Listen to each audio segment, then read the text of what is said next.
I want to point out here, we're standing in still in the basement at a door that leads out to the garage space. So anytime there's any opening between the inside and the out, we want to check it to make sure that it's appropriately weather stripped. As we can see, this has a gasket that goes around the edge of this door, along the top side of it, as well as down this side of it.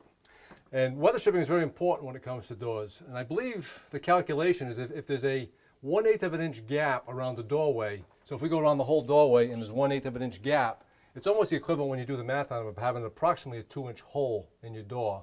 So that's why weather stripping can be important. Now, one of the things I also look for and discuss with the homeowner is, how this weather stripping is working. Do they feel anything? Because we have enough space here, we could actually put another piece of weather stripping on here that would also add another layer of weather stripping that helps if the door isn't closing as well as it should. But this thing looks to appear to be appropriately weather stripped. We've got an insulated door on here, which is also good. It's something that's generally suggested in all new homes. And one of the other things I kind of always look for myself is just to see if there's any light or air that we can see moving around the door itself. But this door looks to be fine. So a couple of things I want to talk about in this space here. We're standing by the front door. We've got a front door with glass on it, and we've got 2 side panels that also have glass on it. So this is going to tend to make this area a little bit colder because we have this glass here. The other thing that goes on, we've got a very high ceiling here. We've probably got 16 to 20 feet height in this particular area. So this can become a concern for folks who think they've got drafts going on in their home. And again, there could be some areas where there may be some leakage around the door frame and stuff like that. But ordinarily what goes on here, if there's a temperature differential between up and down, again, you've got those convective currents moving within your home.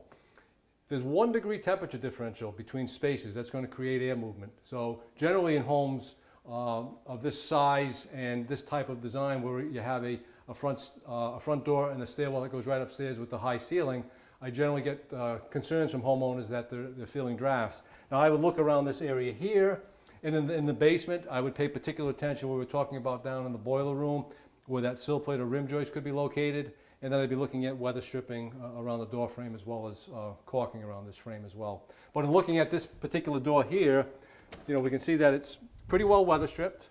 It's got the weather stripping going around the edges. We've got an insulated door here as well. One of the things I had mentioned downstairs that I'll just illustrate in this door here, sometimes I'll go into a home and the door may not have a great fit. So there's another piece of weather stripping you can add onto a door, and this would go on this edge here, so that adds another compression fitting for the door when it closes, so it can stop some air from coming in. And often in older homes, sometimes you get the doors that are not plumb any longer, and this can go a long way to help in stopping that air from coming in. Because changing a door out per se is not a great energy saving measure. They take a fairly long time to pay for themselves unless there's some really large cracks or gaps around the door that can't be taken care of as a result of weather stripping.